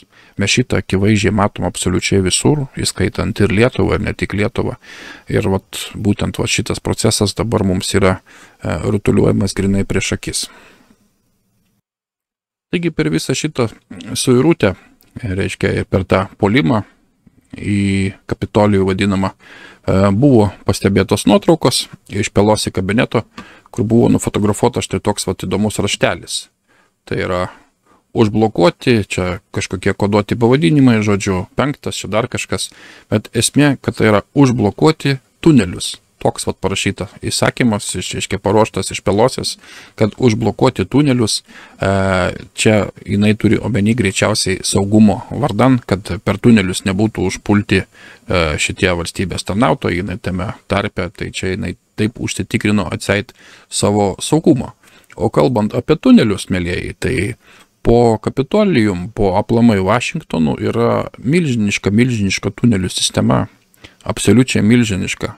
Jis yra labai sena ir yra modernizuota, bet šiaip principė tai nėra labai sena ir, sakykime, nuotraukos yra netgi iš tų laikų ir ten dabar galima tuose tuneliuose ir vaikščioti, susisiekimas yra netgi, turi savo metro, netgi šiokį tokį įdomų tokį karutį važinėjantį, reiškia, tuo tuneliu. Tai vėlgi buvo užsakymas toksai, kad šitą tunelį blokuoti ir tuo pačiu galima sakyti, kad dabar šitie tuneliai yra kontroliuojami armijos ir kad šitie požeminiai tuneliai tai patiems demokratams taipogi tai yra uždarytas pabėgimo kelias, galima sakyti. Taip, kad viskas labai čia įdomiai vystosi ir panašu, kad šitie žmonės patys savo ant galvos užsikrovė šitą dalyką, galvodami, kad jie yra kontroliuojanti situaciją, kad jie daro viską, ta prasme, taip, kaip jie nori, kad viskas bus taip, kaip jie planuoja ir panašiai. Na, pažiūrėsim, kaip čia viskas bus. Ir šitoje vietoje reikėtų įterpti tokį labai fainą įvykį, kuris atsitiko. O tai buvo nutekintas Zoomo pokalbis, reiškia, kuriame valstybės tarnautojai susijungia vien tam, kad, reiškia, pasidalinti savo pareigomis visomis, įsivardinti, kas yra kas su kuom, kas už ką atsakingas, žodžiu, savo ten viską prisidavė, kas jie tokie yra. Ir jie čia įvardino Trumpo, reiškia, prezidentavimą kaip perversmą prieš, reiškia, biurokratinį mechanizmą. Jie čionais patys tarpusavėje pradėjo demonstruoti, kokiagi yra biurokratinio mechanizmo svarba. Reiškia, kaip jie sugeba reikiamoje vietoje procesus sustabdyti, reikiamoje vietoje paskatinti. Kaip, reiškia, buvęs prezidentas, kažkuris dabar pavardės nepamenu, bet čia jie mini šitam klipe, pasakė, kad aš viską galiu, bet aš negaliu nieko padaryti prieš tą biurokratinį aparatą, nes jis yra toks milžiniškas, jis yra toks platus ir stiprus, ir ten tiek yra užsisenėjusių tokių pelkių būtybių, reiškia, tokių, kurios ten sėdi dešimtmečiais atsakingos yra už savo ten sritis ir jų neįmanoma iš ten iškrapštyti. Ir štai būtent šitas pavyzdys, mielieji, būtent tai, ką jie čia paaiškino, aš tą klipuką įtariu, kad iškirpsiu gabaliuką ir įdėsiu į patį galą, jūs galite jį pasižiūrėti, kas suprantat angliškai. Va, kaip čia, pavyzdžiui, tam pešinukė jie tarpusavėje aiškinasi, reiškia, kaip yra valdžios tie stulpai vadinami kolonos ir kaip jeigu, sakykime, biurokratinis mechanizmas nepalaiko prezidento, kaip jie gali vieną iš tų stulpų, sakykime, atkirsti, tai kitas iš tų stulpų, aš priminsiu, tai yra spauda. Tai kartu dirbantis spauda su šito biurokratiniu mechanizmu, reiškia, dar vienas stulpas, sakykime, tai jūs dabar maždaug galite įsivaizduoti, kokia yra šitų žmonių įtaka bendrai paėmus, jie atskirai po vieną, jie yra niekas. Jie yra niekino nerinkti, tai yra biurokratai, sėdintis karjeriniai biurokratai, ant kurių laikosi visas valstybės tos vadinamas aparatas. Aš esu įvardinęs šitą problemą kaip pagrindinę problemą, nes šitie biurokratai su kitais biudžetininkais, kurie taipogi pergyvena dėl savo darbo vietų, kurie yra pagatavi vykdyti visus nurodymus, būtent šitas sluoksnis visuomenės sudaro tą elektoratą, kuris išrenka visą laiką reikiamą valdžią jiems. Nes jiegi nenori atsikratyti savo darbo, jie bijo dėl savo stabilios darbo iš biudžeto apmokamos vietos ir visa kita. Tarp kitako puikus labai saitas, labai šaunias analizės daro ir tikrai rekomenduoju žiūrėti, stebėti jų naujienas, jeigu norit kiekvieną dieną naujienų, yra kiekvieną dieną reportažai, jie trumpesni negu mano, bet jie irgi pakankamai išsamus ir aš kartais žiūriu, kai noriu pasitikrinti, ar teisingai supratau vienus ar kitus reiškinius. Esu jau rodęs šitą. Bet tai vėlgi, reiškia, grįžtant prie šito interneto pokalbio su tais biurokratais, tai be galo įdomus pokalbis, jie viską atvirom kortom išdėsto, ką jie daro, reiškia, kaip čia negalima to daleisti, kad būtų išardytas šitas aparatas. Ir būtent, ką aš norėjau pabrėžti, kad šitas aparatas, mielieji, kartu su korporacija, kuri vadinasi JAV, kartu su korporacija, kuri vadinasi visos kitos valstybės, šis aparatas jisai ir buvo suardytas. Ir aš nežinau, kokie bus sekantys žingsniai, man yra sunku pasakyti, šitas ir mums neduota žinot, bent jau kol kas, kaip jisai bus suardytas, bet kad jisai bus suardytas tai akivaizdu, nes kitaip niekas nepasikeis. Jeigu šitas išlieka, tai tada niekas nepasikeis, nes ant tokių žmonių, reiškia, ant šitų žmonių, būtent ant to sluoksnio, ant šito biurokratinio aparato laikosi visa šita pragaro mašina, kuri mumis įsivedė iki ten, kur mes dabar esame, mielieji. Taip kad ateitis yra labai be galo įdomi, mums šitas dalykas yra atskleistas pilnam vaizde, šitie jų prisipažinimai, reiškia, akivaizdus, kas yra kas ir ką jie daro, kiekvienas iš jų ir kaip tai veikia, tai yra neįkainuojama, niekas nieko geriau nepapasakos, negu jie patys, kad papasakoja. Belieka padėkoti tik tais tiem, kas nutekino šitą Zoomo, reiškia, pokalbį ir pasakyti spaudai, kad mielieji, ne tą pusę jūs pasirinkote ir teks už tai susimokėti. Beje, vienas iš jų taip ir paaiškino, kad žurnalistai buvo be galo etiški su manim, mane dengdami iki galo. Reiškia, jis jiems nutekindavo, jis vienas iš lykerių, jis jiems nutekindavo nuolat informaciją iš savo valstybinės tarnybos kažkokią svarbę, kad sugadins, sakykime, kažkokius tai veiksmus, operacijas Trumpui ar jo komandai. Ir dabar jis prisipažino, kad jį dangstė žurnalistai. Taip, kad žurnalistai spauda yra vienodai kalta kaip ir Demokratų partija dėl dangstimo, dėl melavimo, dėl, reiškia, prastuminėjimo klaidingų naratyvų ir visa kita. Na, vat tokie vat dalykai. Einam link prieš paskutinio segmento. O dabar grįžtam vėl prie Vašingtono. Aš jums norėjau parodyti tiesiog štai tokiais plakatais buvo padabinti miestai. Įtariu, kad ne vien Vašingtone, kur buvo kviečiama 17 dieną sausio, reiškia, dalyvauti Vašingtono prie memorialo prie Baltųjų rūmų ir visose 50, reiškia, valstijų sostinių, kad reikalauti laisvės, pabaigti korupciją, stovėti už laisvę. Kai demokratija yra naikinama, atsisakykite būti nutildomi. Jūs tik pažiūrėkite, reiškia, ginkluotas maršas organizuojamas su šita simbolika geltona ir raudona ir taip toliau, ir taip toliau. Tai šitokiais būdais, reiškia, šitokia propaganda, tie patys minėti biurokratai, tas pats valstybinis aparatas, bando suorganizuoti ginkluotą pasipriešinimą Jungtinėse valstijose. Tai yra labai rimta, jeigu žiūrėti tai iš sakykime, kokių kriminalinių ar tai karinio laiko įstatymų pusės, tai yra be galo rimtas dalykas. Na ir ką mesgi matome? Mes matome, kokie kariai pradėjo rinktis į Vašingtoną. Jokios abejonės jie yra ginkluoti, su šautuvais, žiūrėkit, Black Lives Matter, kokius visokius aprangos, klausykite, negirdėta, nematyta, čia tai kareiviai mylėjai, ar ne? Toks anekdotas, netgi kaina, žiūrėkit, nuolaidos lipdukas tebelikęs ant magazino, čia vieni, paskui čia dar kiti tokie su LGBT vėliavėlėmis ir automatai, žodžiu, pasidabinę Black Lives Matter, Antifos nariai visokiausi. Jūs matote, kaip yra organizuojamas, ginkluotas perversmas Jungtinėse valstijose ir dabar supraskite, kad viskas, ką jie gaus šitie žmonės išėję į gatves, sakykime, 20-21 dienom, jie gaus susidūrimą su nacionalinė gvardija. Klausimas bus dabar, ar jie bus vieninteliai ginkluoti ir į ką tas išsivinios. Ir, reiškia, ar jie bus labai akimirksniu tramdomi ir valdoma situacija. Bet taip atrodo, reiškia, liberalų ir demokratų davesta iki baltumo įtampa. Ir tai, kas čia yra, tai yra visiškai nejuokinga ir ne, kaip sakant, nors čia kokie liurbiai būtų nufotografuoti ir idiotai, reiškia, su savo šitą aprangą, kas jie tokie bebūtų, bet tai yra labai pavojinga ir tai yra visiškai nejuokinga. Ir štai taip, pavyzdžiui, dabar žmonių, kadangi inauguracijoje nebus, kadangi aikštė bus visiškai tuščia, štai šitaip, mėlieji, atrodo dabar Vašingtono visa ta aikštė didžiulė, kur buvo per Trumpo inauguraciją, kiek vėliavėlių, tiek žmonių buvo.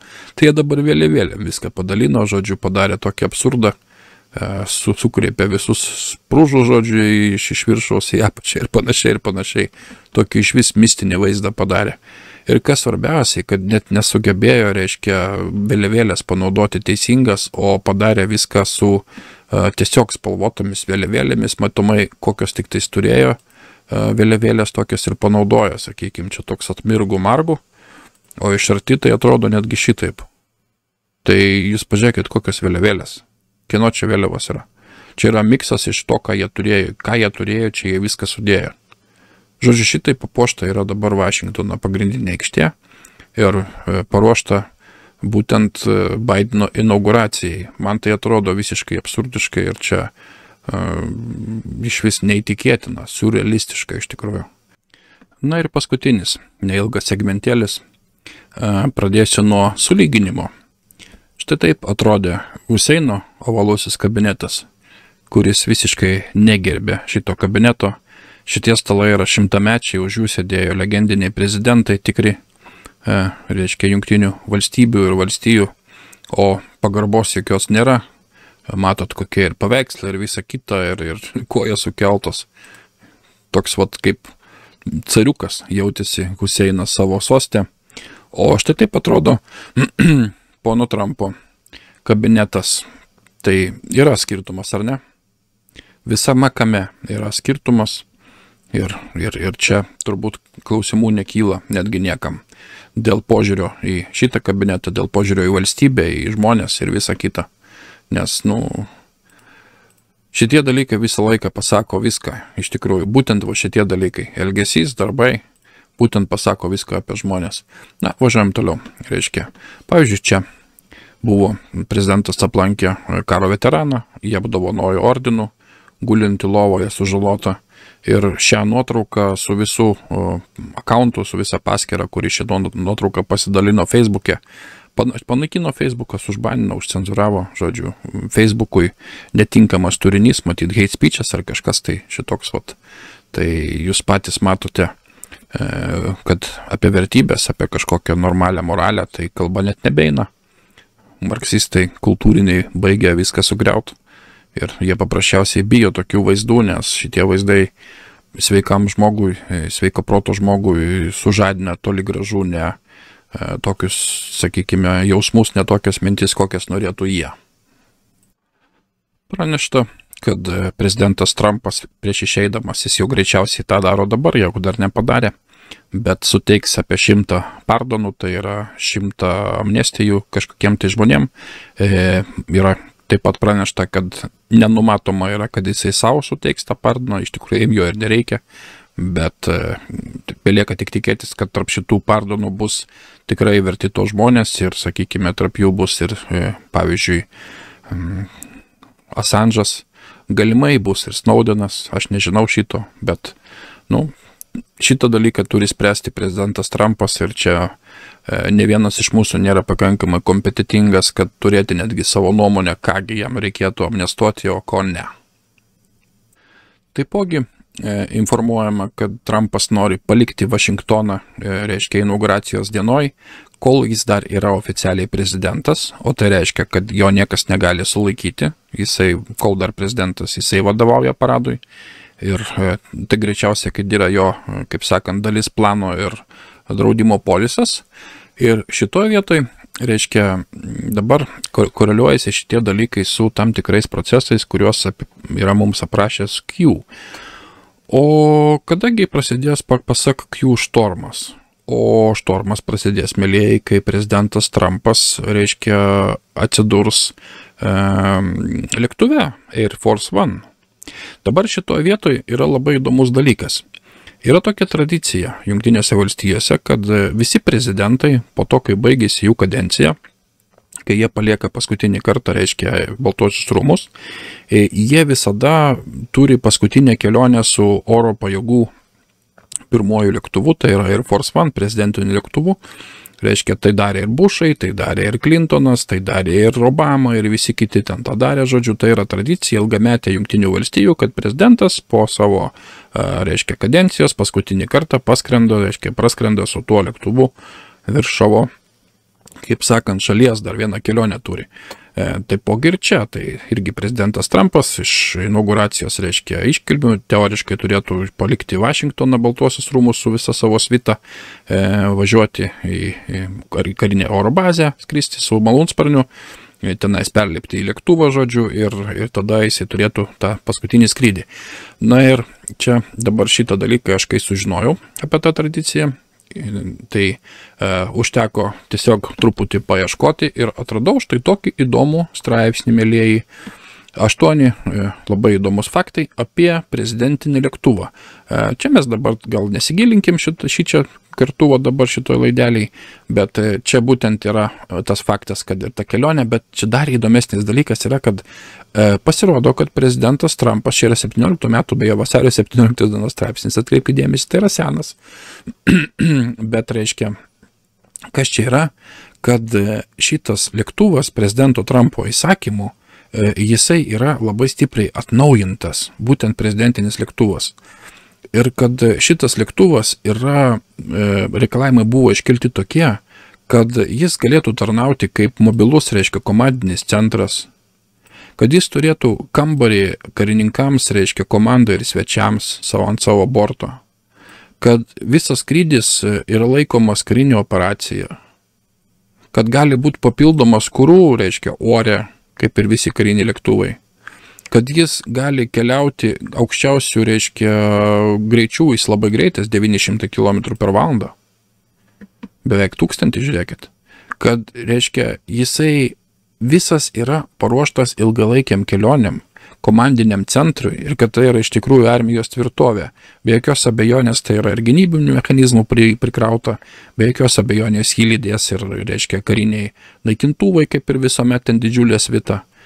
Taip kad panašu į tai, kad Trumpas iš anksčiau laiko paliks Vašingtoną, sės į savo lėktuvą ir kai jis jau sės į savo šitą, reiškia, lėktuvą, kuris pasiruošė savo būtent šitam atvejui, aš dabar jau matau akivaizdžiai, kad tai yra, reiškia, tam šitas lėktuvas paruoštas.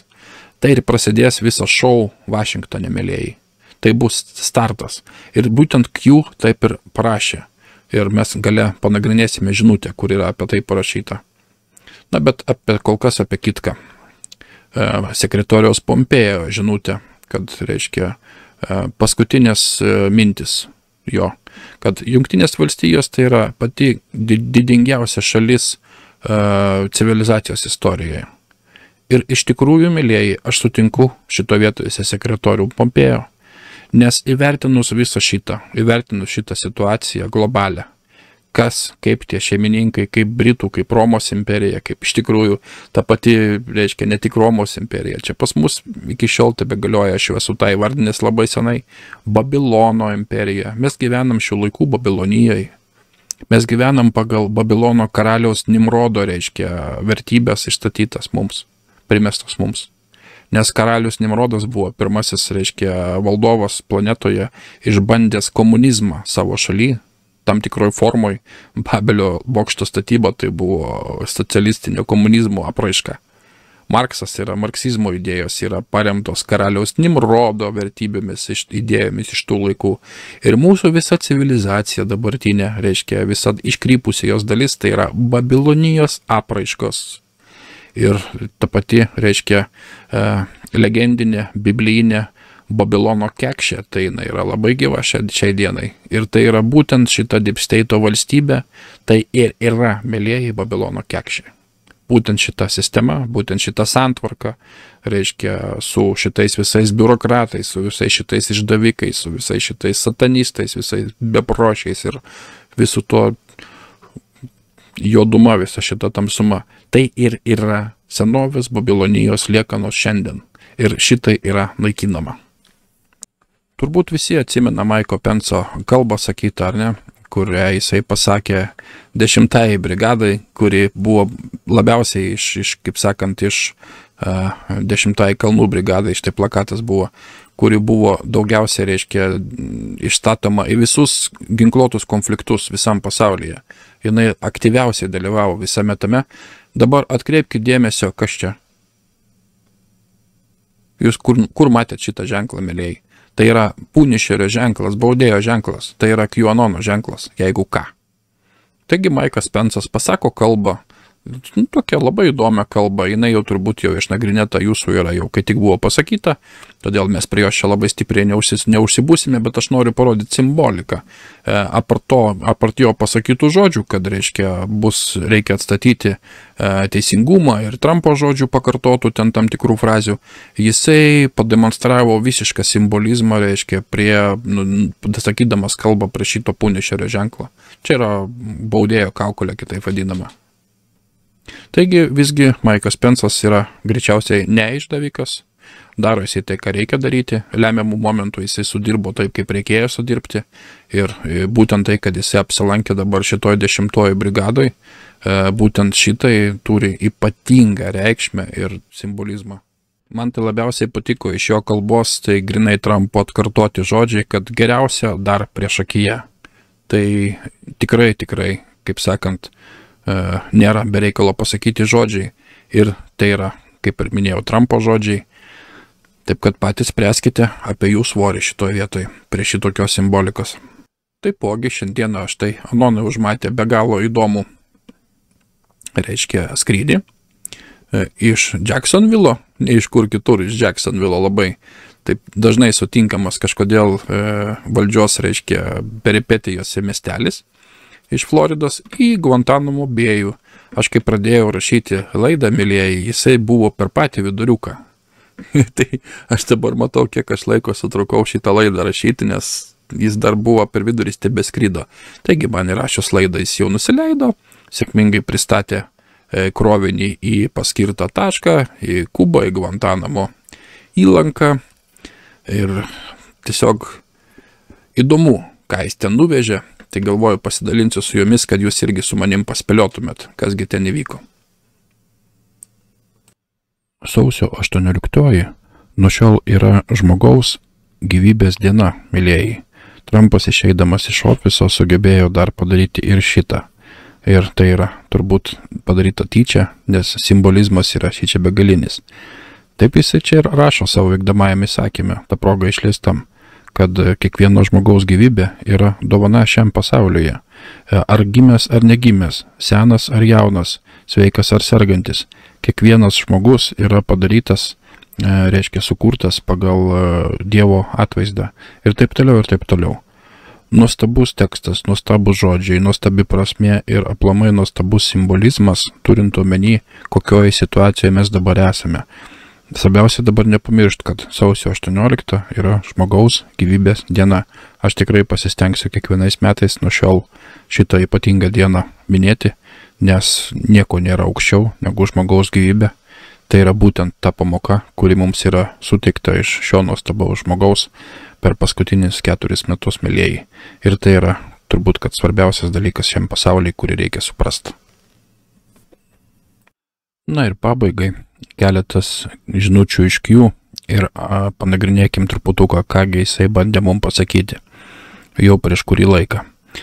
Pirmas dalykas, labai įdomus faktas, kad sausio 21, tai 6 ryto, 4 minutės 28 sekundės, bus lygiai 1 700 000 minučių nuo pirmo Q posto.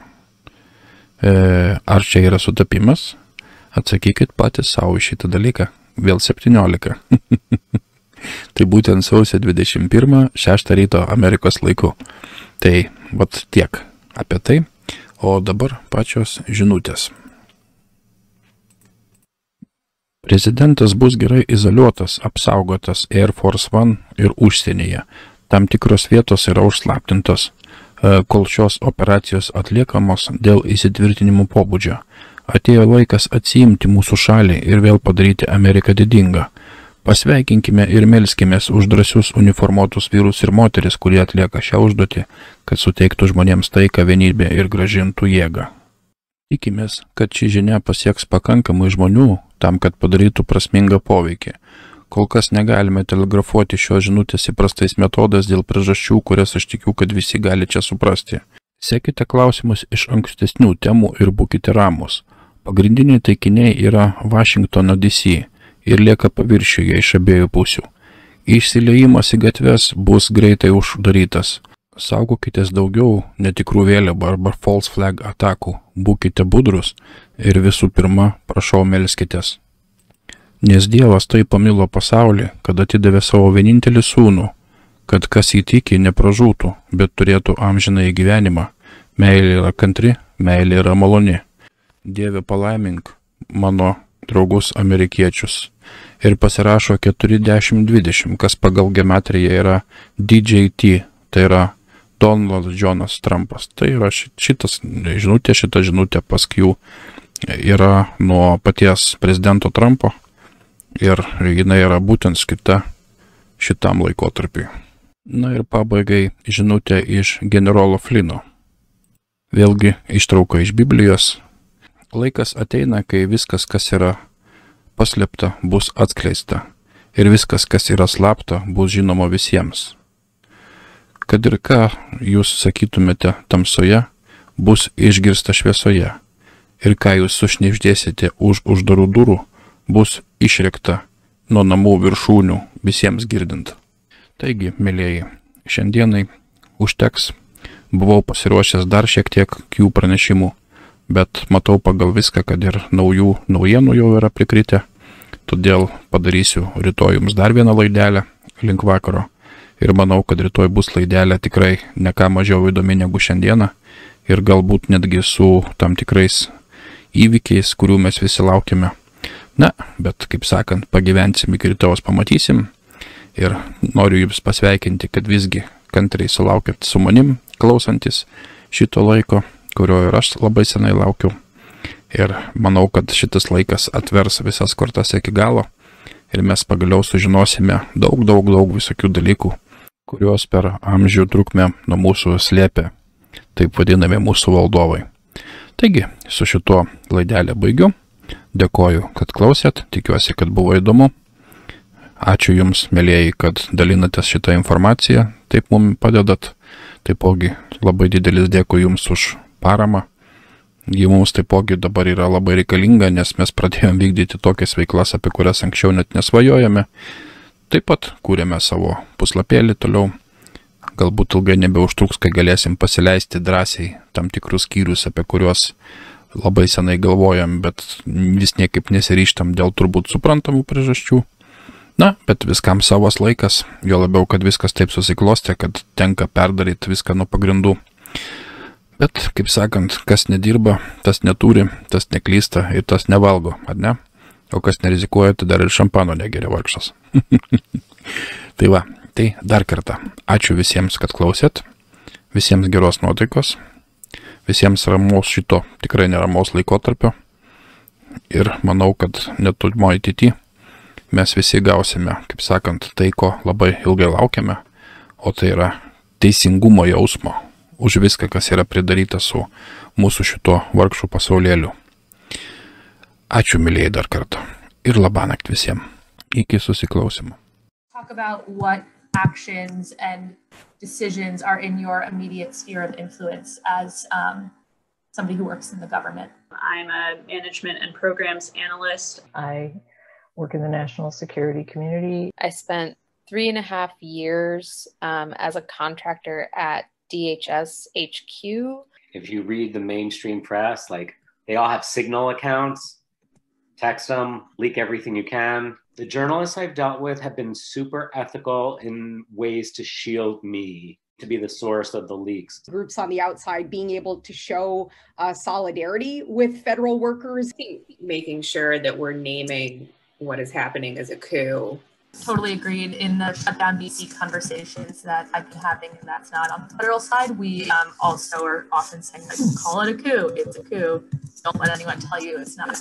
President Harry S. Truman famously said, I thought I was the president, but when it comes to these bureaucrats, I can't do a damn thing. So the bottom line with this is that we all, as ordinary people and as federal workers, have power. If masses of people engage in non-cooperation, no ruler can stay in power. Bureaucracy is a really powerful pillar. And, you know, federal workers have unparalleled familiarity with the bureaucratic process. They know how to speed things up. They know how to slow them down. They have access to critical information about policies that are being